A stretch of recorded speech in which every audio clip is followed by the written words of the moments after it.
Recomendaciones para cuidar a pacientes con fibromialgia. El apoyo de la familia. Un paso fundamental es la aceptación del trastorno, es que sus familiares y allegados estén también informados de lo que ocurre y de cómo ayudarle a sentirse mejor. Es importante que usted entienda que, para ellos, tampoco es una tarea fácil convivir con fibromialgico. La atención y apoyo de los familiares y allegados es imprescindible en toda enfermedad. Hablar con los seres queridos puede ser muy beneficioso siempre que sirva para buscar soluciones y no para quedarnos estancados en quejas y reproches. Y es que definitivamente si usted es una persona que padece de dolor generalizado en el cuerpo, si se da cuenta que es incluso sensible a los cambios de temperatura, si posee dolores de cabeza constante, problemas para dormir, problemas de irritación intestinal, probablemente este programa es para usted. Estamos hablando el día de hoy en Soluciones de la Fibromialgia. Usted mencionaba, doctora, anteriormente el aspecto del diagnóstico. ¿Por qué es tan difícil diagnosticar esta enfermedad? ¿Por qué se dice que la mayoría de los médicos no estarían, digamos, capacitados para hacerlo en las primeras de cambio? La dificultad en el diagnóstico básicamente se debe a que es una enfermedad caracterizada por un dolor crónico que, como lo mencionaba el doctor Ernesto, se presenta con una duración mayor de 3 meses y es un dolor que muchas veces no es bien comprendido por otros especialistas. Okay. Por lo general se establecen puntos específicos de dolor a la exploración clínica y no existe una prueba diagnóstica que nosotros podemos realizar en un laboratorio. Es decir, involucra el examen físico y la integración de otras especialidades como la psiquiatría y la fisiatría para mejorar estos pacientes. Entonces, debido a lo complejo de esta patología, es lo difícil para llegar al diagnóstico y la demora en la atención del paciente. Pues un paciente que ha sido visto por muchos especialistas y muchas veces no se llega al diagnóstico básicamente debido a lo complejo del dolor. La diversidad también de los síntomas. Ahora, doctor, ¿existe algún método para definitivamente descartar otro tipo de patologías y llegar al diagnóstico de fibromialgia? ¿Cómo se puede diagnosticar entonces? Sí. La dificultad fundamental, complementando la respuesta de la doctora, es que no se piensa en ella. A nivel de atención primaria, no se piensa en ella y entonces, en primer lugar, eso es un elemento fundamental para poder diagnosticar alguna enfermedad. Segundo, no hay una prueba de laboratorio específica para poder diagnosticar la fibromialgia. La fibromialgia forma parte de un grupo de enfermedades, vamos a llamarla antiguamente psicosomáticas, porque todo realmente es psicosomático, pero donde están el síndrome de colon irritable, las cefaleas tensionales, el síndrome premenstrual, la fibromialgia. Entonces, claro, al no haber primero al no pensar en ella, al no haber una prueba específica para yo decir, dio glicemia mayor de 300, bueno, en ayunas pues, podrá ser diabetes. No hay una prueba aquí así.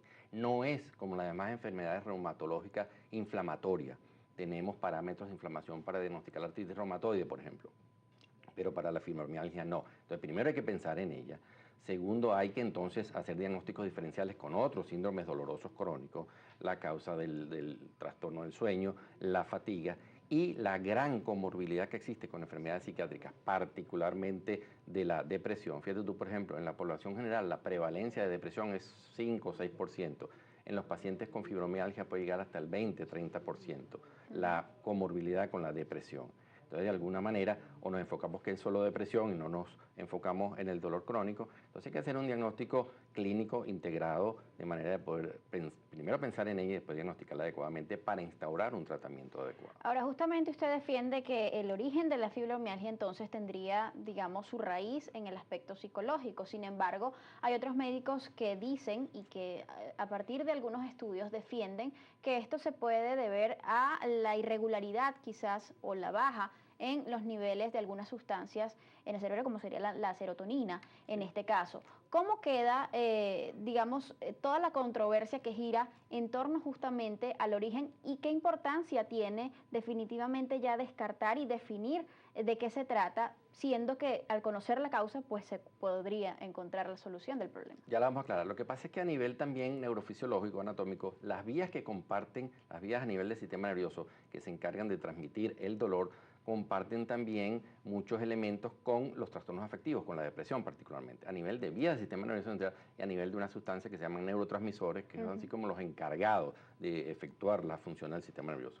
Entonces se comparten, por ejemplo, neurotransmisores, si vamos a hablar de la parte biológica, como la norepinefrina y la serotonina, comparten vías nerviosas tanto para la depresión como para la ansiedad, como para el dolor crónico.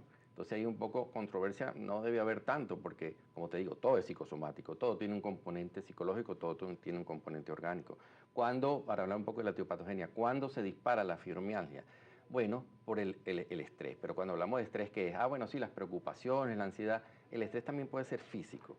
Es muy común que después de una infección, que después de un traumatismo físico, por supuesto que después de un evento importante desde el punto de vista emocional, una pérdida, etcétera, es que comience este cuadro. De manera que el estrés tanto físico como emocional puede, en una persona predispuesta a la fibromialgia, desencadenar este cuadro, ser el elemento desencadenante, el factor estrés, físico o psicológico. Ahora, también es importante destacar el aspecto del que comentábamos, ¿no? La fibromialgia quizás afecta a un gran porcentaje de mujeres en el mundo. ¿Por qué serían principalmente las mujeres quienes padecen esta enfermedad? Existen varias teorías que pueden explicar por qué la mujer es más predispuesta a padecerla. Una de ellas es una teoría relacionada al desempeño que tiene la mujer en la sociedad actual, en la que desempeña roles que anteriormente no desempeñaba y existe una mala adaptación a todos estos roles.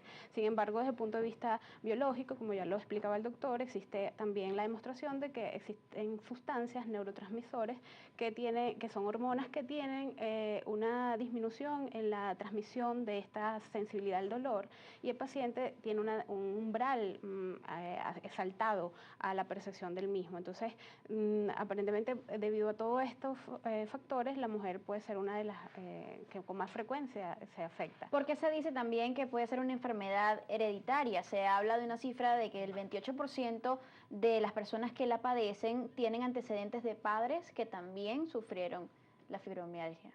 Existe también investigaciones relacionadas al origen epigenético, es decir, el efecto que tienen los genes y el ambiente que modula esta expresión de genes. Okay. Se ha demostrado que existen niveles bajos de serotonina y se han realizado estudios en modelos de animales en los que se ha explicado que existen anticuerpos contra la serotonina. Sin embargo, esto no se encuentra en la mayoría de los pacientes, aproximadamente un 50 o un 60% de ellos, en relación a la manifestación de esta presencia disminuida de la serotonina, es lo que puede tener una relación con los trastornos del estado de ánimo, en este caso la depresión. Y básicamente una de las terapias dirigidas al manejo de la fibromialgia tiene que ver con la modulación de la recaptación de serotonina para mejorar el dolor. ¿Existe, doctor, quizás algún grupo etario que sea más propenso al diagnóstico de esta enfermedad? Fundamentalmente, como tú dijiste, bueno, predominan mujeres, prácticamente 2-1, y sobre todo en la parte de la edad reproductiva, cuando hay más la capacidad laboral, etcétera. Pero no necesariamente en adolescentes y niños hay reportes de fibromialgia. Es poco frecuente en el Centro Nacional de Enfermedades Reumáticas, la doctora Elin ve niños, ve adolescentes, y tenemos, sí, algunos pacientes que sufren, que padecen de esta entidad, pero no es tan frecuente en niños. Mujeres en edad reproductiva, fundamentalmente. Así es, y también pues quisiéramos aclarar un punto y serían que aunque se desconoce la causa exacta de esta enfermedad, sí se puede decir que estaría asociada o derivada de algunas otras circunstancias en el cuerpo. Podría ser una inestabilidad en lo que sería el sistema nervioso, sí. También estaría asociada a el desnivel en algunas o alteraciones de nivel de químico, neuroquímico en este caso, y también se habla de que puede ser falta del flujo sanguíneo en algunas áreas del cerebro. Sin embargo, ustedes defienden que en gran parte el estrés, algunas experiencias traumáticas, también pudieran generar la fibromialgia o ser quizás la raíz de este problema. ¿Por qué? No, falta de flujo sanguíneo a nivel cerebral no, definitivamente ahí no tiene que ver con ningún tipo de isquemia cerebral ni nada. Hay una disfunción a nivel de la vía autonómica del sistema nervioso, es decir, una hipersensibilidad particularmente en las vías de transmisión del dolor, con desequilibrio de estas sustancias que estamos hablando, que se llaman los neurotransmisores, serotonina y norepinefrina, que tienen tanto que ver para dolor crónico como para trastornos afectivos como para trastornos de ansiedad. Por eso es que la comorbilidad con los trastornos depresivos y de ansiedad, repito,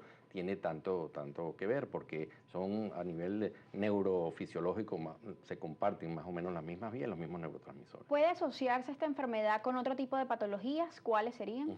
De hecho, nosotros llevamos un registro en el Centro Nacional de Enfermedades Reumáticas de la prevalencia de estas enfermedades a nivel nacional y según el registro está incluida entre las terceras causas de motivo de consulta por dolor después de la osteoartritis y la artritis reumatoide, y se puede ver asociada en mayor frecuencia con trastornos de depresión, trastornos del sueño, el insomnio, patologías digestivas como el síndrome de colon irritable. De hecho, es una de las manifestaciones clínicas que también están involucradas en el diagnóstico de la fibromialgia. ¿Por qué se asociaría además con las personas que han padecido lupus?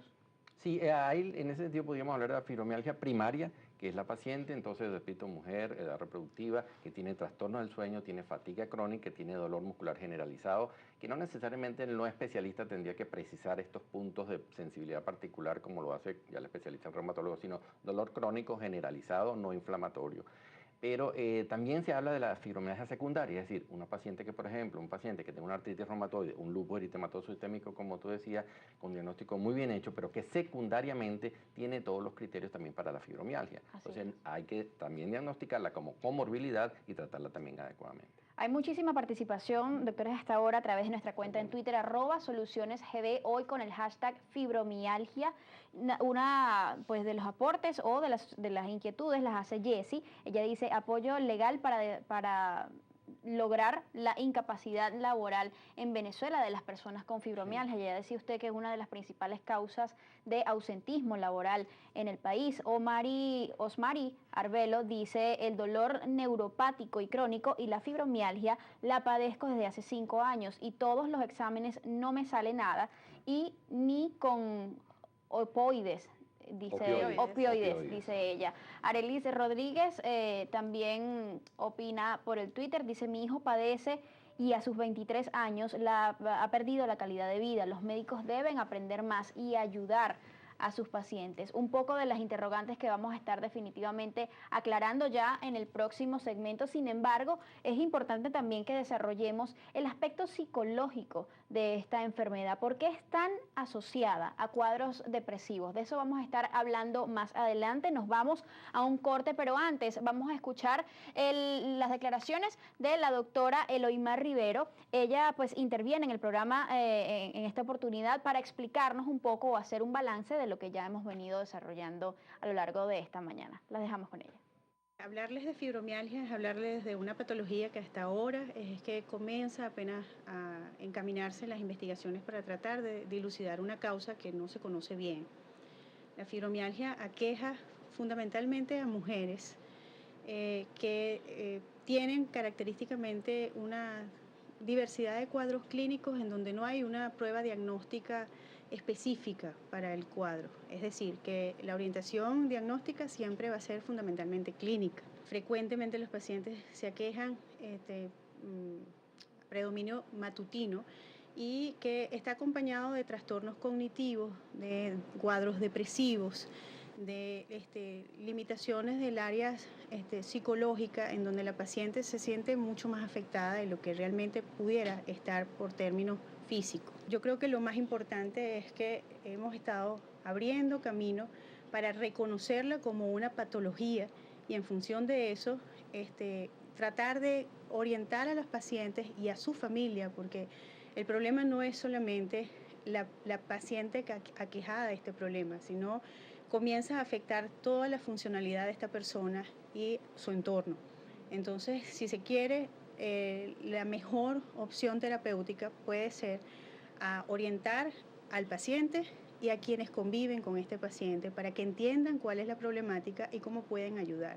La automedicación, por supuesto, no es una recomendación. El paciente debe acudir al especialista. Además existen diversos grupos de apoyo, incluso organizaciones sin fines de lucro que apoyan este tipo de pacientes para que compartan estas experiencias, porque definitivamente no es algo que se cure de manera irreversible, es más bien un tratamiento hasta ahora, si se quiere, paliativo. lo que está planteado hasta ahora.